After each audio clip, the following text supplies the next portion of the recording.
নমস্কার। এখনকার prime time news নিয়ে আমি আপনাদের সাথে আছি পুষ্পার। আপনারা দেখছেন নিউজ বাংলা নেটওয়ার্ক।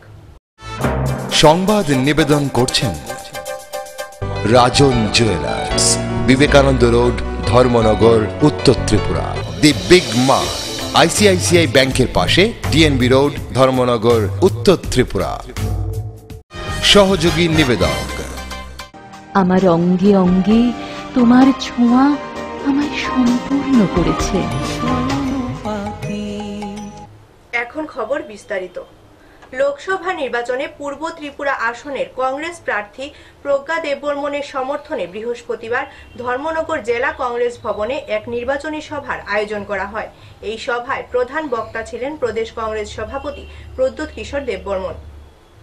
ধর্মনগরে পূর্ব ত্রিপুরা আসনের প্রার্থী প্রজ্ঞা দেববর্মনের সমর্থনে আজ দুপুরে ধর্মনগর জেলা কংগ্রেস ভবনে এক নির্বাচনী সভার আয়োজন করা হয়। এই সভায় প্রধান বক্তা হিসেবে উপস্থিত ছিলেন কংগ্রেসের রাজ্য সভাপতি প্রদ্যোৎ কিশোর দেববর্মন। এছাড়াও উপস্থিত ছিলেন প্রাক্তন বিধায়ক গোপাল রায়, জেলা কংগ্রেস সভাপতি অজিত দাস প্রমুখ। প্রথমে ভাষণ রাখেন জেলা সভাপতি অজিত দাস। তিনি তার ভাষণ দীর্ঘায়িত না করে পূর্ব ত্রিপুরা আসনের প্রার্থী প্রজ্ঞা দেববর্মনকে ভোট দেওয়ার আবেদন জানিয়ে ভাষণ সমাপ্ত করেন। এরপর প্রাক্তন বিধায়ক গোপাল রায় ভাষণ দেন। দীর্ঘ সময় ভাষণের মধ্যে বেশিরভাগ সময় ব্যয় করেন বিজেপি সরকারের কাজকর্মের সমালোচনা করে এবং এর মধ্যে দেশের প্রধানমন্ত্রী, রাজ্যের মুখ্যমন্ত্রী এবং নাম না করে কয়েকজন বিধায়কেরও সমালোচনা করেন এবং রাজ্যের প্রাক্তন মুখ্যমন্ত্রী মানিক সরকারকে একজন অপদার্থ মুখ্যমন্ত্রী বলে কটাক্ষ করেন এবং বলেন বিশ্বের মধ্যে গাঁজা চাষে তিনি প্রথম পুরস্কার পেয়েছিলেন। শ্রমিক বঞ্চনা, বেকার বঞ্চনার প্রতিরোধ করার জন্য আপনারা উদ্যোগ হয়েছিলেন। গ্রামে গঞ্জে মায়েরা উলুধ্বনিতে বিজেপির গুণগান গিয়েছিলেন। আমি 3 বারের বিধায়ক। আমার ওখান থেকে ওই প্যারাশুট মুখ্যমন্ত্রী এসে এখানে জিতে গেছিলেন। কোনদিন বনমালীপুরের এক রাজ্য কোন মানুষকে খাওয়ায়নি। হ্যাঁ, আপনারা চেয়েছিলেন পরিবর্তন, আপনারা চেয়েছিলেন এই যে সিপিএম এর মতো একটা জবরদস্ত পাথর বুকের মধ্যে বলেছিল প্রতিনির্বাচন লালিকরণ করেছিল, সেটার থেকে নিষ্কৃতি পাওয়ার জন্য আপনারা বিজেপিতে ভোট দিয়েছেন। তার জন্য আমি ধন্যবাদ জানাচ্ছি। সিপিএম অন্তত হটিয়েছে। তারপর ভাষণ দেন রাজ্য সভাপতি প্রদ্যোৎ কিশোর দেববর্মন। তিনি বলেন, আমি ত্রিপুরার 2টি আসনের কথা বলতে পারি না, এখানে মানুষ কি করবে, কিন্তু তিনি নিশ্চিত দেশে মোদি প্রধানমন্ত্রী হতে পারবেন না। বিজেপি সরকার আর আসছে না, কেন্দ্রে কংগ্রেস সরকার প্রতিষ্ঠিত হচ্ছে। রাজ্য সভাপতির অল্প সময় ভাষণের পর প্রচন্ড গতিতে বৃষ্টি আসে। সভা সমাপ্ত করে কংগ্রেস। এই সভায় 5 জন সিপিএম ছেড়ে কংগ্রেসে যোগদান করে। সভা শেষে সাংবাদিকদের মুখোমুখি হন কংগ্রেসের রাজ্য সভাপতি প্রদ্যোৎ কিশোর দেববর্মন। जमीन में नहीं उतरेंगे, हम साइन बोर्ड वाले पार्टी नहीं है। प्रद्योत विक्रम मानिक्य देबबर्मन यहाँ का प्रेसिडेंट बना है। हम जमीन में जब आते हैं तो कॉन्टेस्ट करने के लिए आते हैं, नाम के लिए नहीं आते। ठीक है, तो हमने अगर यहाँ जमीन में हम उठे हैं तो हम एक जवाब देने के लिए आए हैं, सिर्फ कॉन्टेस्ट ऐसा सिर्फ नाम के लिए नहीं। इस बार कॉन्टेस्ट होगा और ऐसा कॉन्टेस्ट होगा कि पूरा इंडिया देखेगा त्रिपुरा में क्या हो रहा है। आज भी बोल रहा हूँ कोयला जाति वालों पार्टी। आप मेरा स्पीच सुन लीजिए, कल क्या बोला, आज क्या बोला। मैं आज भी बोल रहा हूँ कोयला जाति वालों पार्टी। अगर आप अपना समाज के बारे नहीं सोचेंगे और सिर्फ पॉलिटिक्स के बारे सोचेंगे तो त्रिपुरा का उन्नति कैसे होगा। और जब सेना में अटैक हुआ था तो मैंने कहा कि कोयला सेना फुल ऑफ पॉलिटिक्स। बीजेपी अपना होमवर्क नहीं कर रही है। बीजेपी के लिए कोयला धर्म, वो भी एक रकम का धर्म, बाद में देश है। ठीक है, और बीजेपी में बहुत कांग्रेस के लोग हैं। मैं आप उनको बोलना चाहता हूं कि रबर स्टैम्प स्पोक्स पर्सन मत बनिए और सोचिए, क्योंकि एक दिन आप भी वापस कांग्रेस में आएंगे और तब ये बाइक चलेगा आपका, तब बहुत बेवकूफ लगेंगे आप। ধর্মনগর থেকে বিকাশ ভট্টাচার্যের রিপোর্ট, নিউজ বাংলা। বিএসএফ এবং টিএসআর এর গাড়ির মুখোমুখি সংঘর্ষে গুরুতর আহত টিএসআর এর 3 জওয়ান। ঘটনা ধর্মনগরের নতুন বাজার এলাকায়। বর্তমানে তাদের কদমতলা হাসপাতালে চিকিৎসা চলছে। ধর্মনগর নতুন বাজার এলাকায় বিএসএফ এর জলবাহী গাড়ি টিএসআর গাড়িকে ধাক্কা মারে। এই সংঘর্ষে আহত টিএসআর এর 3 জন জওয়ান। তাদের চিকিৎসার জন্য কদমতলা হাসপাতালে নেওয়া হয়েছে। জানা গেছে HR39C 5431 নম্বরের গাড়ি প্রত্যেকরায় এলাকা থেকে জল নিয়ে আসার সময় নতুন বাজার থেকে মেইন রোডে ওঠার সময় টিএসআর এর TR02 2018 নম্বরের কমান্ডার গাড়িকে ধাক্কা মারে। ধর্মনগর কৃষ্ণপুরে দায়িত্ব পালন করে এই গাড়ি করে কর্তব্য পালনে যাচ্ছিলেন টিএসআর এর 8 জন জওয়ান চোয়াইবাড়িতে। ধাক্কায় টিএসআর এর TR02 2018 নম্বরের কমান্ডার গাড়ি সাইটের অংশ আঘাতপ্রাপ্ত হয়। বর্তমানে কদমতলা থানায় বিএসএফ এর জলবাহী গাড়িটিকে থানায় নিয়ে গেছে।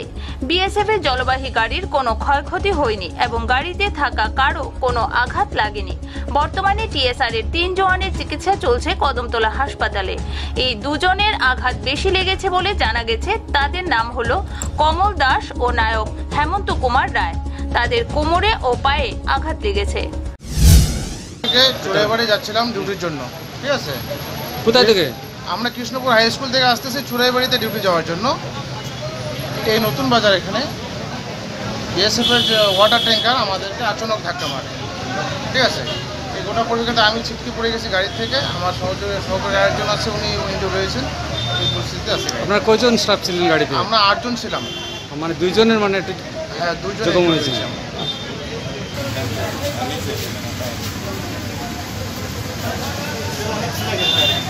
কিরকম ঘটনাটা হয়েছে?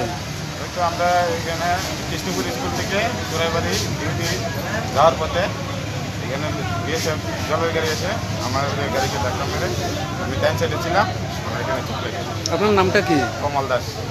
কদমতলা প্রতিনিধি রিপোর্ট, নিউজ বাংলা। গত 1 মাস ধরে মানুষের বাড়ি বাড়ি গিয়ে তাদের সমস্যা সম্পর্কে জানার চেষ্টা করছেন বিধায়ক রামপ্রসাদ পাল।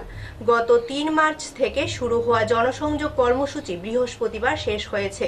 শেষ দিনে সূর্যমণিনগর বিধানসভা কেন্দ্রের বিভিন্ন এলাকা ঘুরে জনগণের সাথে কথা বলেন বিধায়ক সহ কার্যকর্তারা। গত 1 মাসে সূর্যমণিনগর বিধানসভা কেন্দ্রে 500 থেকে 600 কিলোমিটার পথ ঘুরেছেন বলে দাবি করলেন সেই এলাকার বিধায়ক রামপ্রসাদ পাল। এলাকার মানুষের সাথে কথা বলে তাদের সমস্যা সম্পর্কে যেমন অবহিত হয়েছেন, তেমনি কেন্দ্রীয় সরকারের বিভিন্ন প্রকল্পের সুবিধাভোগীদের সাথেও মিলিত হয়েছেন তিনি। বৃহস্পতিবার মহেশখলা সহ বিস্তীর্ণ এলাকা ঘুরে তিনি ভোটারদের সাথে কথা বলেন। 1 মাস ব্যাপী জনতার খোঁজ খবর কর্মসূচির শেষ দিনে বেশ কয়েকজন ভোটার বিজেপি দলের পতাকা তোলে সামিল হন। আজকে আমাদের এই যে 18 সূর্যমণিনগর আমাদের বিগত 3 তারিখ থেকে 3 মার্চ থেকে যে শুরু হয়েছিল আমাদের এই কার্যক্রম তথা জনতার খোঁজখবর কর্মসূচি। তো আমরা গত মার্চের 3 তারিখ থেকে আমরা শুরু করেছিলাম জনতার খোঁজখবর অনুষ্ঠান। তো আজকে আমাদের শেষ দিন, অন্তিম দিন। তো আজকে আমাদের এই অন্তিম দিনে আমাদের এই জনতার খোঁজখবর কর্মসূচির সেই প্রোগ্রামে আজকে আমাদের যে প্রধান অতিথি উপস্থিত হয়েছেন আমাদের ত্রিপুরা রাজ্য সরকারের মাননীয় উপমুখ্যমন্ত্রী, উনি আজকে আমাদের এই শেষ কর্মসূচিতে আজকে প্রধান অতিথি হিসেবে এসেছেন। তো আজকের এই কর্মসূচি আমাদের এই 18 সূর্যমণিনগরের অন্তর্গত পঞ্চায়েত মহেশখলা পঞ্চায়েত। তো আজকে আমরা মহেশখলা পঞ্চায়েতে আছি এবং আজকে আমাদের এই শেষ দিন এই কর্মসূচি। তো আজকে শেষ দিনে আমরা আমাদের এই এলাকায় আমরা জনতার খোঁজখবর নিচ্ছি এবং আমাদের সাথে যে আমরা যেগুলি করেছি এতদিনে, যে আমাদের এই জনতার খোঁজখবরের মাধ্যমে যেগুলি আমাদের কাছে উল্লেখযোগ্য বিষয়, যে আমাদের যে জনতা যারা সাধারণ নিরীহ জনতা এবং কেন্দ্রীয় সরকার এবং রাজ্য সরকার যে সাধারণ নিরীহ জনতার জন্য যে বহুমুখী বহু রকমের যে প্রকল্প তৈরি করেছিল, বেনিফিশিয়ারিগুলি প্রকল্পগুলি, সেইগুলি জনতা প্রকৃত জনতা পাচ্ছে কিনা সেইগুলি নিয়ে আমাদের খোঁজখবর নেওয়া এবং তারা কিভাবে পেতে পারে, যারা পায়নি তারা কিভাবে পেতে পারে তাদের সাথে আলোচনা করা, কে কে পায়নি, তারা কেন পায়নি, তারা পাওয়ার উপযুক্ত কিনা। কর্মসূচিতে অংশ নিয়ে উপমুখ্যমন্ত্রী জিষ্ণু দেববর্মা বলেন, বিজেপি পার্টি মানুষের পার্টি। তিনি বলেন, এতদিন মানুষ সরকারের কাছে যেত, এখন সরকার মানুষের কাছে যাচ্ছে। আজকে আমি বিধায়ক শ্রী রামপ্রসাদ পালের নিমন্ত্রণে আসলাম কি বল মহেশখোলা পঞ্চায়েতে। আমরা দেখছি খবরের কাগজে, এমন আমি জানি ওনার সঙ্গে আমার বহুত পুরানো সম্পর্ক। উনি রোজ প্রায় 10 কিলোমিটার করে হাঁটতেন, মানুষের সঙ্গে সম্পর্ক করতেন, জনসম্পর্ক। আর ভারতীয় জনতা পার্টি মানুষের পার্টি, আর উনি একটা পুরান কার্যকর্তা, ভারতীয় জনতা পার্টির পুরান নেতা। আর ভারতীয় জনতা পার্টি বিশ্বাস করে ভারতীয় জনতা পার্টিকে মানুষের পার্টি বানাতে হবে। তাই এই সরকারও বিশ্বাস করে যে মানুষ সরকার কাছে যাবে না, সরকার মানুষের কাছে যাবে। এই উদ্যোগ উনি নিয়েছেন, মানুষের কাছে সরকারকে নিয়ে যাওয়া, মানুষের সুখ দুঃখ শোনা, মানুষের সমস্যার সমাধান করা। কারণ সরকারের দায়িত্ব সবচেয়ে বড় হলো মানুষের যে দাবি, ন্যায্য দাবি, সেটা পূরণ করাই প্রত্যেক সরকারের প্রধান কাজ। সব মিলিয়ে ভোটের প্রচার এখন জমে উঠেছে। সব রাজনৈতিক দলগুলো মানুষের কাছে ভোটের আবেদন নিয়ে যাওয়ার চেষ্টা করছে। আগামী 11 এপ্রিল পশ্চিম ত্রিপুরা আসনে ভোট গ্রহণ। তাদের চলছে ভোটারদের কাছে টানার প্রতিযোগিতা। আগরতলা থেকে সুমন ঘোষের রিপোর্ট, নিউজ বাংলা। রাজ্যে সুষ্ঠু ও শান্তিপূর্ণ নির্বাচনের দাবি জানিয়ে বৃহস্পতিবার সিপিআইএম এর এক প্রতিনিধি দল রাজ্য সরকারের অতিথিশালায় পুলিশ পর্যবেক্ষকের সাথে দেখা করেন। এর নেতৃত্বে ছিলেন সিপিআইএম এর রাজ্য সম্পাদক গৌতম দাস। সিপিএম রাজ্য সম্পাদক গৌতম দাসের নেতৃত্বে 2 সদস্যক এক প্রতিনিধি দল বৃহস্পতিবার রাজ্য সরকারের অতিথিশালায় গিয়ে কেন্দ্রীয় বিশেষ পুলিশ পর্যবেক্ষকের সাথে দেখা করে শান্তিপূর্ণ সুষ্ঠু নির্বাচনের দাবি জানান। পরে সাংবাদিকদের সাথে কথা বলতে গিয়ে শ্রী দাস গত 1 বছরে সাধারণ মানুষ ও দলীয় কর্মীদের উপর হামলা সংগঠিত হয়েছে বলে অভিযোগ করে এর একটা তালিকা তুলে দেওয়া হয়েছে বলে জানান। নিরপেক্ষ ভোট নিয়ে ভোটারদের আশঙ্কা দূর করতে তিনি বিশেষ পুলিশ পর্যবেক্ষকের কাছে দাবি জানিয়েছেন। ভোট দিতে পারেন এবং সুষ্ঠু অবাধ নির্বাচনের যে রেকর্ড ত্রিপুরার আছে সেটা যাতে রক্ষিত হয়, সেটি ডিসিশন সেটা এনশিওর করার জন্য যা যা প্রয়োজনীয় ব্যবস্থা নেওয়ার, সিকিউরিটি দেওয়ার মানুষকে সে ব্যবস্থা করার জন্য আমরা অনুরোধ করেছি। অপোজিশন আমরা বলেছি, পুরো অপোজিশন, আমরা পুরো অপোজিশনের কথা বলেছি। জেনারেল ভোটার্সরাও একটা মধ্যে আছেন, আশঙ্কার মধ্যে আছেন ভোট দিতে পারবেন কিনা। আপনার রাজনৈতিক জীবনের ইতিহাসে কি এরকম ঘটনা দেখতে পেয়েছেন এখন? এর আগে হয়েছিল যে যখন 88 সালে এখানে বামফ্রন্ট সরকারকে তখন সন্ত্রাসবাদীদের দিয়ে হটালো, টিএনবিকে ব্যবহার করে বিজয় আঙ্কুলের বাহিনীকে, তখন এই সন্তোষ মোহন দেব তখনকার কংগ্রেস নেতা, কেন্দ্রীয় মন্ত্রী, উনি এখানকার নির্বাচন যে লোকসভা নির্বাচনগুলোকে রিগ করে করেছিলেন সেভাবে সন্ত্রাস চালিয়ে, যেটা আবার বামফ্রন্ট সরকার আসার পর থেকে মানুষ আবার শান্তিপূর্ণভাবে ভোট দিয়ে আসছে।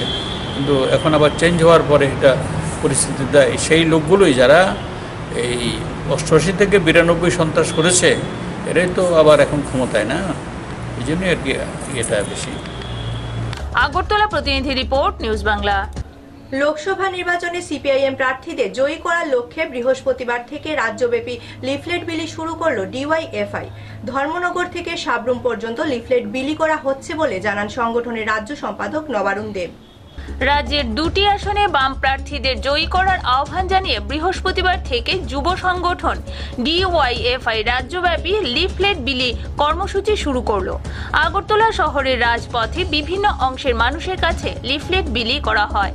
সংগঠনের রাজ্য সম্পাদক নবারুণ দেব জানান, কেন্দ্রে একটি ধর্মনিরপেক্ষ সরকার গঠনের লক্ষ্যে রাজ্যের 2টি আসনে বাম প্রার্থীদের জয়ী করার আহ্বান জানিয়ে ধর্মনগর থেকে সাবরুম পর্যন্ত লিফলেট বিলি করা হচ্ছে।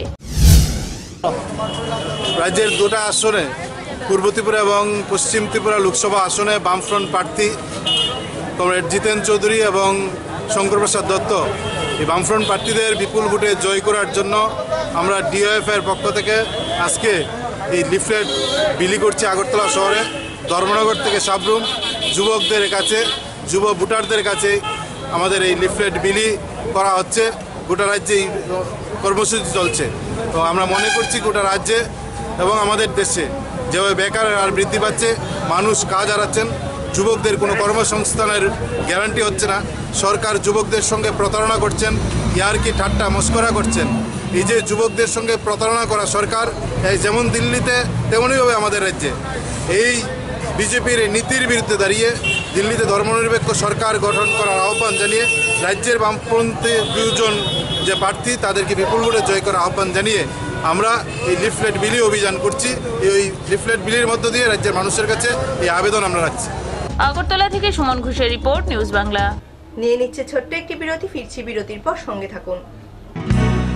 অলংকারে প্রস্ফুটিত হয় নারীর সৌন্দর্য, আর ধর্মনগরে আধুনিক রুচিসম্মত স্বর্ণালঙ্কারের চির বিশ্বস্ত প্রতিষ্ঠান রাজন জুয়েলার্স, যেখানে রয়েছে 22 ক্যারেট কেডিয়াম যুক্ত হলমার্ক গহনা, যেমন নেকলেস, চেইন, চূড়, বালা, মান্তাসা, আংটি এবং শাখা বাঁধানো ইত্যাদির বিপুল সম্ভার। তাছাড়া রয়েছে বিয়ের গহনার অদ্বিতীয় কালেকশন। পাশাপাশি আপনার যে কোনো পুরনো গহনার বদলে নতুন হলমার্ক গহনা নেবার সুযোগ। তাই এখন সোনার গহনা মানেই রাজন জুয়েলার্স, বিবেকানন্দ রোড, ধর্মনগর, উত্তর ত্রিপুরা। সবার সাদর আমন্ত্রণ রইল। আপনি জানেন মানুষের শরীরে 80% রোগের জীবাণু পানীয় জল থেকে আসে। তাই সুস্থ থাকতে প্রয়োজন বিশুদ্ধ পানীয় জল। পান করুন ক্লাউড 99 প্যাকেটজাত বিশুদ্ধ পানীয় জল, যা FSSAI রেজিস্ট্রেশন প্রাপ্ত, ISO 9001:2015 সার্টিফিকেট এবং ISI স্বীকৃতি প্রাপ্ত 100% স্বাস্থ্যকর পানীয় জল। উত্তর ত্রিপুরা সহ রাজ্যের প্রত্যেক প্রান্তে 500 ml, 1 লিটার, 2 লিটার এবং 20 লিটার ড্রামে পাবেন ক্লাউড 99 প্যাকেজড ড্রিঙ্কিং ওয়াটার। তাই চলার পথে তেষ্টা মেটাতে হোক কিংবা অনুষ্ঠান বাড়িতে অতিথি আপ্যায়নের জন্য হাত বাড়িয়ে নিন ক্লাউড 99। প্রস্তুতকারক north eastern growth industry private limited, Deochhara, Panisagar, উত্তর ত্রিপুরা। ফোন 9862533861 এবং 9089402130। Cloud 99, splash of energy. ফিরে এলাম বিরতির পর। রাজ্যে শান্তিপূর্ণ ভোট গ্রহণের দাবি জানিয়ে বৃহস্পতিবার জেলা শাসক সন্দীপ এন মাহাত্মের সাথে দেখা করল সিপিআইএম এর এক প্রতিনিধি দল। এর নেতৃত্বে ছিলেন সিপিআইএম পশ্চিম জেলা সম্পাদক পবিত্র কর। সিপিএম পশ্চিম জেলা সম্পাদক পবিত্র করের নেতৃত্বে 5 সদস্যক এক প্রতিনিধি দল বৃহস্পতিবার রিটার্নিং অফিসার তথা জেলা শাসক সন্দীপ এন মাহাতোর সাথে দেখা করে শান্তিপূর্ণ ভোট গ্রহণের দাবি জানিয়েছেন। সিনিয়র পুলিশ অফিসারদের নেতৃত্বে কেন্দ্রীয় বাহিনীকে দ্রুত টহলদারির কাজে লাগাতে দাবি করা হয়েছে বলে জানান পশ্চিম জেলা সম্পাদক পবিত্র কর। এতে করে ভোটারদের মধ্যে ভয়ভীতি দূর হবে ও আস্থা ফিরবে। দুটি বাইকের বেশি একসঙ্গে যাতে ঘোরাফেরা করতে না পারে সেদিকে নজর দেওয়ার দাবি করা হয়েছে। যাদের বিরুদ্ধে বিভিন্ন সময়ে থানায় অভিযোগ জানানো হয়েছিল তথা এফআইআর করা হয়েছে তাদের গ্রেপ্তারের দাবি করা হয়। সংখ্যালঘু অধ্যুষিত এলাকায় ভয়ভীতি দেখানোর অভিযোগ করে শ্রী কর ওইসব এলাকায় পুলিশি নজরদারি বাড়ানোর দাবি জানান। প্রতিনিধি দলে ছিলেন সিপিএম নেতা মতিলাল সরকার, অমল চক্রবর্তী প্রমুখ। যে আরও ওনার কাছে মূলত পশ্চিম জেলার যে 14টা আমাদের বিধানসভা কেন্দ্র আছে, এই কেন্দ্র এলাকাতে মানুষ যাতে নির্ভয়ে ভোটাধিকার প্রয়োগ করতে পারে তার ব্যবস্থা করতে আমরা আরোর কাছে মূল কথাটা বলতে এসেছি। মানুষ যাতে নির্ভয়ে ভোট দিতে পারে তার জন্য আমরা বলেছি। সেন্টার ফোর্স এসছে কিন্তু রাজ্য পুলিশ প্রশাসন তাকে আইডিয়াল বসিয়ে রেখেছে। আমরা প্রত্যেকটা বিধানসভা কেন্দ্রে কোথায় কোথায় ওরা গোলমাল করছে গত 1 বছর যাবৎ, এবং এখন ভোট উপলক্ষে আমাদের প্রার্থী আক্রান্ত, আমাদের অফিস আক্রান্ত, আমাদের মিছিল আক্রান্ত, আমাদের মিটিং আক্রান্ত, তার তালিকা আমরা দিয়েছি। আমরা বলছি আজকে থেকে সিনিয়র পুলিশ অফিসারদের সামনে রেখে পেট্রোলিং করতে হবে, যাতে মানুষের মনে কনফিডেন্স আসে যে আমরা নির্ভয়ে ভোট দিতে পারব। আগরতলা থেকে সুমন ঘোষের রিপোর্ট, নিউজ বাংলা। নাশকতার আগুনে পুড়ে ছাই হলো একটি বসত বাড়ি। ঘটনা বক্সনগরের মধ্যপাড়া গ্রামে। নিজের ভাইয়ের বিরুদ্ধে আগুন লাগানোর অভিযোগ করলেন বাড়ির মালিক সাধন লস্কর। কলমচৌড়া থানাধীন বক্সনগর ভেলুয়ার চর গ্রাম পঞ্চায়েতের 1 নং ওয়ার্ডের মধ্যপাড়া গ্রামের সাধন লস্কর, বয়স 55 বছর, পিতা যুগেশ লস্কর, তার ঘরে বৃহস্পতিবার সকাল প্রায় 10টা নাগাদ দুষ্কৃতীরা আগুন ধরিয়ে দেয়। আর তাতে ঘরে সবকিছু পুড়ে ছাই হয়ে যায়। তাতে প্রায় 8 লক্ষ টাকার ক্ষয়ক্ষতি হয়। ঘটনার বিবরণে জানা যায় সাধন লস্কর ও তার স্ত্রী সরস্বতী লস্কর ঘরে তালা ঝুলিয়ে লাকড়ির জন্য টিলায় যায়, আর এই সুযোগে দুষ্কৃতীরা ঘরের মধ্যে ঢুকে আগুন ধরিয়ে দেয়। এলাকার লোকজন খবর পেয়ে প্রথমে কলমচৌড়া থানায় খবর দেয় ও সোনামুড়া অগ্নি নির্বাপক দপ্তরে খবর দেয়। অগ্নি নির্বাপক দপ্তর অর্থাৎ ফায়ার সার্ভিসের লোক ও গাড়ি আসতে আসতে সবকিছু পুড়ে ছাই হয়ে যায়। এলাকার লোকজন কোনো রকমে আগুন নেভানোর চেষ্টা করে। ঘরের মালিকের একান্ত সাক্ষাৎকারে জানা যায় যে তার আপন ভাই ভজন লস্করের সাথে তার দীর্ঘদিনের শত্রুতা চলছে। দুই একবার তার বাড়িতে হামলাও চালায়, তাকে তিনি সন্দেহ করেন। বক্সনগর থেকে সোনামুড়া শহরের দূরত্ব প্রায় 28 কিলোমিটার, অপরদিকে বিশালগড়ের দূরত্ব প্রায় 18 কিলোমিটার। এই দুটি স্থানে বর্তমানে ফায়ার সার্ভিস আছে। বক্সনগর এলাকায় যদি কোনো আগুন লাগে, এত দূরত্ব থেকে গাড়ি আসতেই সবকিছু পুড়ে ভস্ম হয়ে যায়। বক্সনগর এত বড় একটা এরিয়া, তারপরও কেন বক্সনগরে ফায়ার সার্ভিস নেই? এলাকাবাসীদের লোকজনের দীর্ঘদিনের দাবি যে বক্সনগরে একটি ফায়ার সার্ভিস হোক। এই জায়গাটার নাম কি? দিলওয়ারচর কোন ওয়ার্ডের? মধ্যপাড়া 1 নম্বর ওয়ার্ড। আচ্ছা, এখানে কোন সময় ঘরে আগুন লাগলো, কিভাবে লাগলো জানা না? কটার সময় লাগছে? বাগানে আসলাম, বাগানে লাঠি কাটতে গেছিলাম। তারপরে খবর পেয়েছেন কিভাবে আপনার ঘরে আগুন লাগছে? আমার নাতিটা ফোন করছে, দাদু ঘর হয়ে গেছে, দাদুরা যাও। আপনারা কি চান এখন সরকারের কাছে? ক্ষতিপূরণ হয়েছে, ক্ষতিপূরণ চাই। আমার তো থাকার জায়গা নেই। কত টাকার মতো এখানে ক্ষতি হয়েছে আপনার মনে? 8 লাখ। আজকে বক্সনগর ব্লক এরিয়ার মধ্যে ভিলারচর একটি বাড়িতে আগুন লেগে পড়ে একবার ছাই হয়ে গেছে, কিন্তু সোনামুড়ার থেকে একটি ফায়ার সার্ভিস এসেছিল, কিন্তু আসার পর থেকে একবার করে ছাই হয়েছে। এই জন্য আমি বক্সনগরবাসী সবার পক্ষ থেকে বলছি যে বক্সনগরে একটি ফায়ার সার্ভিস অত্যন্ত জরুরি। সোনামুড়া থেকে বক্সনগর 28 কিলোমিটার দূরত্ব, কিন্তু বক্সনগর থেকে আবার বিশালগড় 18 কিলোমিটার দূরত্ব। এই বিশাল বড় এরিয়ার মধ্যে কোনো ফায়ার সার্ভিস নেই। এই জন্য বলছি বক্সনগর এরিয়ার মধ্যে একটি অত্যন্ত জরুরি একটি ফায়ার সার্ভিসের। কারণ বক্সনগর কোনো জায়গার মধ্যে, কোনো বাড়ি ঘরে অথবা দোকানে অথবা অফিস আদালতে কোনো জায়গার মধ্যে যদি আগুন লাগে, তারপর সোনামুড়া অথবা বিশালগড় থেকে ফায়ার সার্ভিস আস্তে আস্তে একবারে পরে ছাই হয়ে যায়। এই জন্য আমি বলছি বক্সনগর সবার বাসীর পক্ষ থেকে বক্সনগরের মধ্যে একটি ফায়ার সার্ভিস অত্যন্ত জরুরি। বক্সনগর প্রতিনিধি রিপোর্ট, নিউজ বাংলা। দুদিন ব্যাপী অম্বিকা কুণ্ড বারুণী মেলা ও উৎসব শুরু হয়েছে পানিসাগর মহকুমার দুগঙ্গা মেলার মাঠে। এই মেলার উদ্বোধন করেন মহিলা কমিশনের চেয়ারপারসন বর্ণালী গোস্বামী। ত্রিপুরা রাজ্যের ঐতিহাসিক অম্বিকা কুণ্ড বারুণী মেলা ও উৎসব দুদিন ব্যাপী আয়োজনে অনুষ্ঠিত হতে যাচ্ছে উত্তর ত্রিপুরা জেলার পানিসাগর মহকুমার অন্তর্গত দুগঙ্গা মেলার মাঠে। বুধবার দুপুর 12 ঘটিকায় প্রদীপ প্রজ্বলনের মাধ্যমে মেলার শুভ উদ্বোধন করেন রাজ্যের মহিলা কমিশনের চেয়ারপারসন শ্রীমতী বর্ণালী গোস্বামী। রাজ্যের তথ্য সংস্কৃতি ও পানিসাগর ব্লকের সহায়তায় পরিচালিত হচ্ছে অম্বিকা কুণ্ডের মহাবারুণী মেলা। উদ্বোধনী অনুষ্ঠানে সভাপতিত্ব করেন শ্রীযুক্ত দেবনাথ মহাশয়। উপস্থিত ছিলেন মেলার প্রতিষ্ঠাতা শ্রীযুক্ত কুমার নাথ। উপস্থিত ছিলেন বিশিষ্ট সমাজসেবী লাল লিওন কিং হালাম, বিশ্ব হিন্দু পরিষদের উত্তর জেলা সহ সভাপতি শ্রীযুক্ত ননীগোপাল দেবনাথ, সহ সম্পাদক শ্রীযুক্ত মনোজ কান্তি ধর, পানিসাগর বিশ্ব হিন্দু পরিষদের সভাপতি শ্রীযুক্ত বিজিত রায়। তৎসঙ্গে আরডি দপ্তরের পঞ্চায়েত অফিসার শ্রীযুক্ত গোবিন্দ সরকার, পানিসাগর পঞ্চায়েতের চেয়ারপারসন শ্রীমতী পাপিয়া দাস, তথ্য সংস্কৃতি দপ্তর আইসিও শ্রীযুক্ত ইন্দ্রজিৎ সাহা এবং আরও অন্যান্য বিশিষ্ট ব্যক্তিবর্গ উদ্বোধনী অনুষ্ঠানে উপস্থিত ছিলেন। অনুষ্ঠানের প্রতিষ্ঠাতা তিনি ভাষণ প্রদানে জানান, বিগত 62 বছর পূর্বে শুরু হয় অম্বিকা কুণ্ডকে কেন্দ্র করে উৎসব এবং মেলা। পরবর্তীতে 2004 সালে আরডি ব্লকের আর্থিক সহায়তায় মেলাকে আরও প্রাণবন্ত ও আকর্ষণীয় করে তুলতে দায়িত্বভার গ্রহণ করেন। পরবর্তীতে 2015 এবং 2016 আর্থিক বছরে ত্রিপুরার তথ্য ও সংস্কৃতি দপ্তরের সহায়তায় হাত বাড়িয়ে দেয়। আজকের উদ্বোধনী অনুষ্ঠানে আকর্ষণীয় আলোচনা রাখেন ত্রিপুরার মহিলা কমিশনের চেয়ারপারসন শ্রীমতী বর্ণালী গোস্বামী। তিনি আলোচনায় নারী সংক্রান্ত অপরাধ দমনে সমাজের পুরুষ শাসিত নারীদের দায়িত্ব তার কাঁধে নেওয়ার আহ্বান জানান।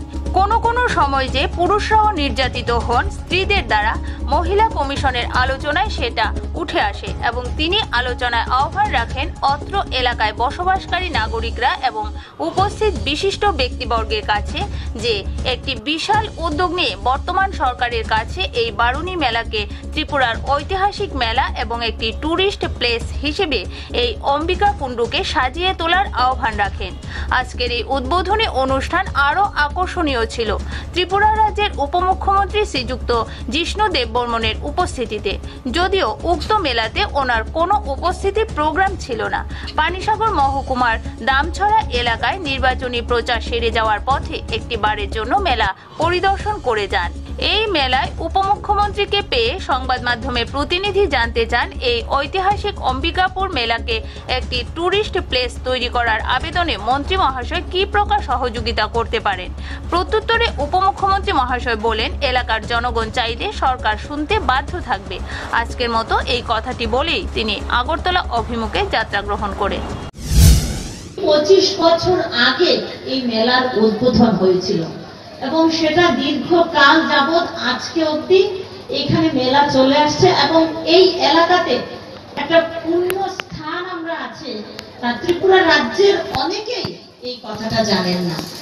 অম্বিকা কুণ্ড আছে বলে আমার ধারণা ছিল, কিন্তু এখানে এত সুন্দর মেলা হয় বলে আমার কোনো ধারণা ছিল না। যাই হোক, আজকে তথ্য সংস্কৃতি দপ্তর, ব্লক এবং মেলা কমিটির পক্ষ থেকে আমাকে আমন্ত্রণ করা হয়েছে বলে আমি প্রত্যেককে ধন্যবাদ জানাচ্ছি যে আমাকে এখানে আসার সুযোগ দেওয়া হয়েছে।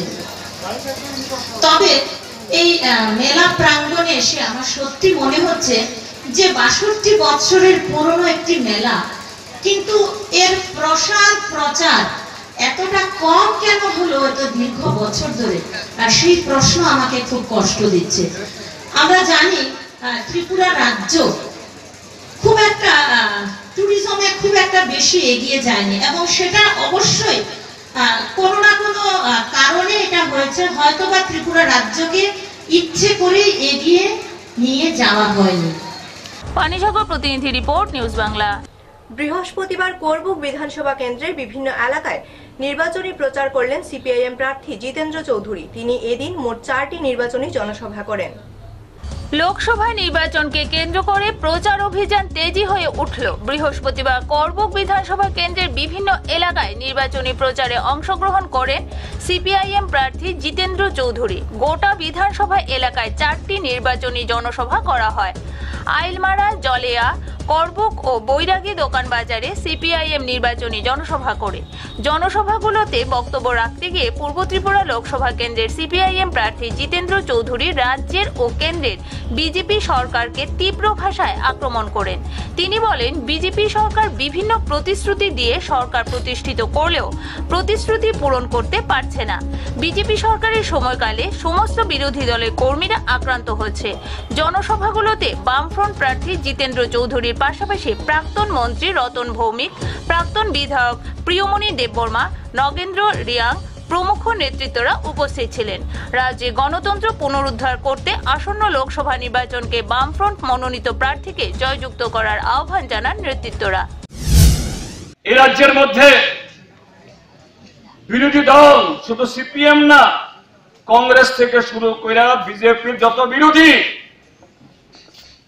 আমাদের দেশের আইন হইল সব দল মত সমান অধিকার, কিন্তু বিজেপি সরকার 1 বছর আইবার সাথে সাথে এখানে অন্য দলের কোনো অধিকার নাই। তার পার্টি অফিস ভাঙিয়া দাও, মিছিল আক্রমণ করো, সিপিএম এর মিছিল মিটিং এর জন্য গাড়ি ঘোড়া দেওয়া হইব না। সিপিএম সমর্থক হলে পরে ওই মোটর স্ট্যান্ড এখানে এদের গাড়ি রাস্তায় উঠতে দিব না, এটা তো অন্যায়। করবুক প্রতিনিধি রিপোর্ট, নিউজ বাংলা। বুধবার মনোনয়নপত্র জমা দেন ধুবড়ী লোকসভা আসনের প্রার্থী জাবেদ ইসলাম। হাজারো কর্মী সমর্থকদের নিয়ে এদিন তিনি ধুবড়ী জেলা শাসকের কাছে মনোনয়নপত্র জমা দেন। আসন্ন লোকসভা নির্বাচন উপলক্ষে অগপ বিজেপি ও বিপিএফ মিত্র জোটের হাজার হাজার নেতাকর্মী নিয়ে বুধবার মনোনয়নপত্র জমা দেন ধুবড়ী লোকসভা সমষ্টির প্রার্থী জাভেদ ইসলাম। ধুবড়ীর জেলা শাসকের কাছে মনোনয়নপত্র জমা দেন তিনি। মনোনয়নপত্র জমাকালে অগপর প্রাক্তন মন্ত্রী নুরুল হোসেন, বিলাসীপাড়া পৌর সমষ্টির বিজেপি বিধায়ক অশোক কুমার সিনহা, গোলকগঞ্জ সমষ্টির বিধায়ক অশ্বিনী কুমার রায় সরকার, গৌরীপুর সমষ্টির বিপিএফ এর প্রাক্তন বিধায়ক বনেন্দ্র কুমার মুছাহারি প্রমুখ নেতৃবৃন্দ উপস্থিত ছিলেন। মনোনয়নপত্র দাখিল করে লোকসভার প্রার্থী মন্তব্য করেন, হাজার হাজার সমর্থক তথা বিভিন্ন জনগোষ্ঠীর সমর্থন রয়েছে তার সাথে, এতে তিনি ভালোভাবে বিজয়ী হবেন বলে আস্থা প্রকাশ করেন। এদিকে প্রার্থী কতটা সফল হবেন তা সময়ে বোঝা যাবে।